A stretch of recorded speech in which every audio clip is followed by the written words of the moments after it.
besar Allahku, nyanyikan besar Allahku, selamanya besar. Ajaib Yesusku,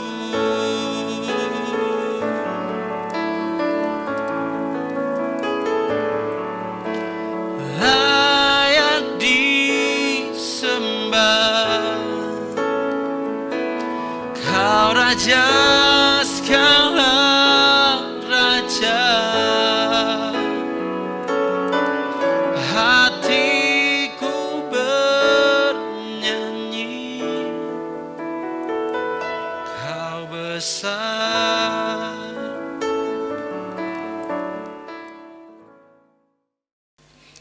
Shalom, Rising Generation Youth yang saya kasihi, ya. Who we are Rising Generation, ya.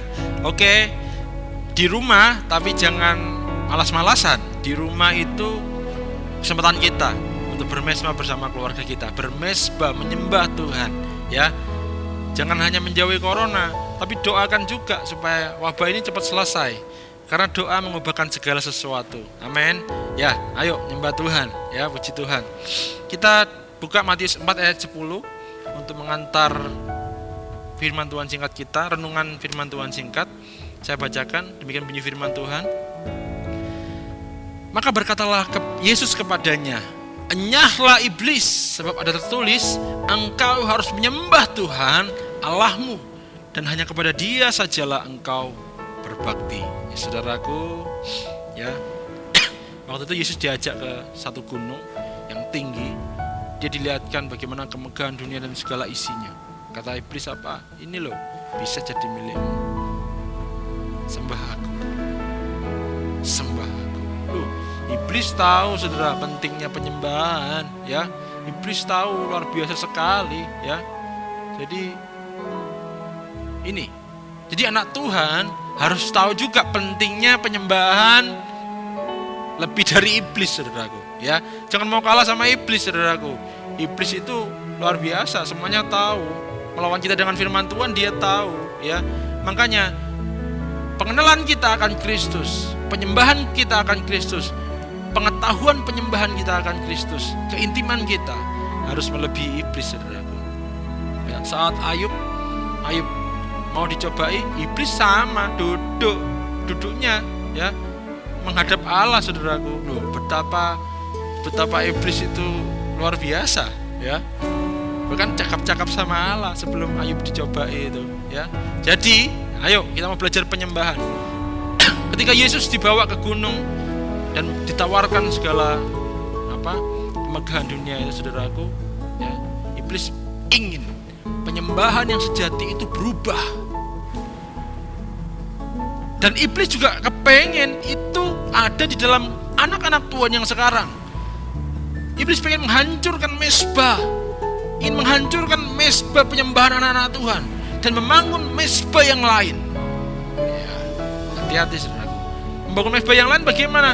Mezbah yang lain itu beginilah, saudaraku. Ketika kita lebih mengasihi dunia daripada mengasihi Tuhan, iblis akan hembuskan itu. Ketika engkau hidupmu, ya, ke gerejanya formalitas dan engkau diarahkan iblis, kejar duniawi, kejar hartamu, engkau harus dapat ini, harus dapat itu, ya. Kita lebih mengejar apa? Mungkin yang anak-anak muda mengejar jodoh, cewek dikejar, cowok dikejar, lebih kepada mengejar hadirat Tuhan. Ini gawat, saudara. Iblis telah masuk dan mengipasi kedagingan kita, dikelitiki, dikusui, saudara. Oh, enak, saudara, ya.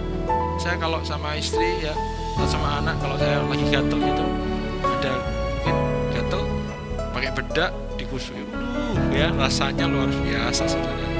Kayak mau tidur, kayak nyaman. Itu yang iblis lakukan, saudara. Itu yang iblis lakukan, ya. Sadar, ya. Jangan mau dikusuk iblis terus, ya. Ini loh, saudara. Ya. Iblis ingin membangun mezbah yang lain, menghancurkan mezbah anak Tuhan dalam penyembahannya kepada Allah yang perkasa, Yesus Kristus. Jadi, ayo Pilih mana? Iblis membangun kerajaannya di dalam hidup kita, atau Yesus yang ada di dalam diri kita? Dan kita bersama-sama memperluas kerajaan Tuhan di muka bumi ini. Pilih mana? Kita yang menentukan, saudaraku. Jangan mau. Karena ketika hidupmu diarahkan kepada iblis dalam mesbah yang tinggi sekali, yaitu ketika mesbah itu dengan mamon, mesbah itu dengan hal-hal yang lain, saudaraku, ya, sama dengan engkau menyekutukan Tuhan, saudaraku, Tuhan akan hancurkan mesbah-mesbah itu. Tuhan akan hancurkan mesbah-mesbah seperti dia menghancurkan mesbah-mesbah berhala dulu dalam penyembahan umat Israel. Ya, bukan hanya mesbahnya yang dihancurkan, mesbah-mesbah yang sesat itu, tapi hidup kita akan diproses lagi, akan dibawa dalam titik yang nol, di mana kita sudah tidak bisa berbuat apa-apa. Itu yang akan Tuhan lakukan, saudara. Tapi apa saudaraku? Ada kabar yang luar biasa. Yesus bisa membangun kembali hidupmu dengan mesbah yang benar, mesbah kepada Dia, saudaraku. Seperti Dia membangun, Dia berkata dalam Yohanes 2:19, ya, rombak bait Allah ini, dan Dia akan membangunnya dalam 3 hari, saudaraku. Ya, yang penting kita mau, saudaraku, ya, mau datang pada Tuhan, menyembah benar-benar, ya. Menyembah Dia dengan segenap hati, pikiran, jiwa kita, segenap hidup kita, saudaraku. Ada ayat satu lagi, kita mau belajar tentang penyembahan, saudaraku. Yohanes 4 ayat 23 yang terakhir saya mau bacakan kepada saudaraku demi firman Tuhan. Tetapi saatnya akan datang dan sudah tiba sekarang bahwa penyembah-penyembah benar akan menyembah Bapa dalam roh dan kebenaran. Sebab Bapa menghendaki penyembah-penyembah demikian, saudaraku. Fix, ya, nggak ada perbantahan lagi. Jadi menyembah Tuhan itu dalam 2, roh dan kebenaran, saudaraku.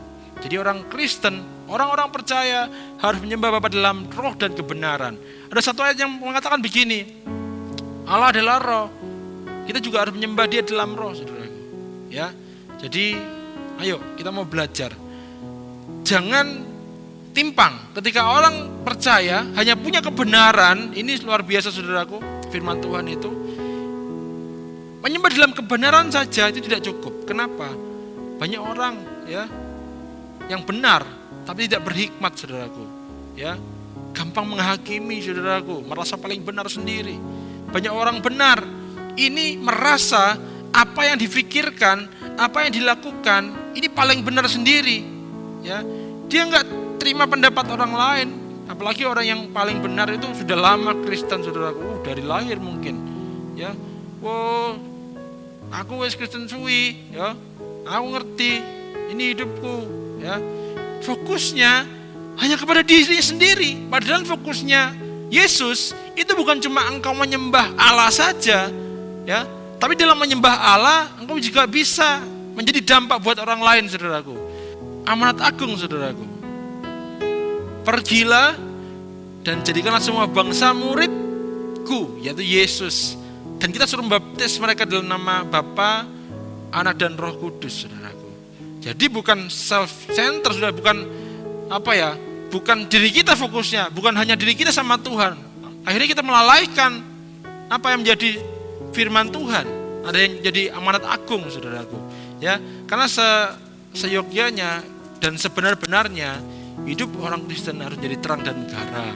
Makanya kalau menyembah Tuhan dalam kebenaran saja nggak cukup, saudaraku. Ya, itu menurut saya ketika orang benar hanya menyembah dalam kebenaran. Tapi satu, roh Tuhan. Ketika ada roh, ya, kita ada 3, tubuh, jiwa, dan roh. Itu dalam kesatuan kita, yaitu kehidupan kita, ada tubuh, jiwa, dan roh. Ya. Roh kita ini terbatas, bahkan tubuh kita terbatas, jiwa kita terbatas, bahkan roh kita pun masih terbatas. Karena yang terlebih besar adalah roh Tuhan. Makanya hidup orang percaya perlu Roh Kudus. Yesus tahu ketika Dia mau naik ke surga, Dia ngomong apa? Ya nanti tak kirim seorang penolong bagimu, ya. Itu Roh Kudus itu. Dia mengingatkan, Dia menolong, saudaraku. Jadi hidup orang percaya penuh roh itu penting, saudara. Dan itu Itu perlu sekali. Makanya saudaraku, roh dan kebenaran ini harus berjalan berdampingan. Karena di dalam roh kita akan dipimpin oleh Roh Kudus kepada kebenaran-kebenaran Tuhan yang hakiki. Jadi bukan kebenaran kita sendiri, tapi kita dalam kebenaran Tuhan kita bisa melakukan itu, saudaraku. Jadi ayo miliki roh, ya, jangan hanya miliki kebenaran saja. Orang boleh pintar, ya, tapi juga berhikmat. Orang boleh pintar, tapi juga harus mengandalkan Tuhan. Seperti yang lalu saya bilang, kita harus melakukan seperti cara Tuhan melakukan. Kita harus melihat seperti cara Tuhan melihat. Kita harus berkata-kata seperti cara Tuhan berkata-kata. Ya, jadi penyembahanmu harus berdampak. Jadi ku tahu hidupku adalah penyembahan. Ini benar-benar terjadi, saudara. Hidup kita adalah penyembahan kepada Tuhan. Ya, saudaraku. Jadi ayo, setiap apa yang kita lakukan menjadi berkat. Itu menyembah Tuhan. Setiap apa yang kita lakukan berdampak bagi orang lain. Itu persembahkan untuk Tuhan. Ya, jangan mencuri kemuliaan Tuhan. Makanya ibadah yang sejati itu adalah mempersembahkan tubuh kita, hidup kita untuk menyembah Tuhan, menjadi persembahan kepada Tuhan. Ya, makanya orang percaya harus tidak boleh, harus memegang teguh mezbahnya kepada Tuhan. Ya, ini saja yang saya sampaikan. Semoga sehat selalu, semoga kita diberkati dalam lindungannya selalu.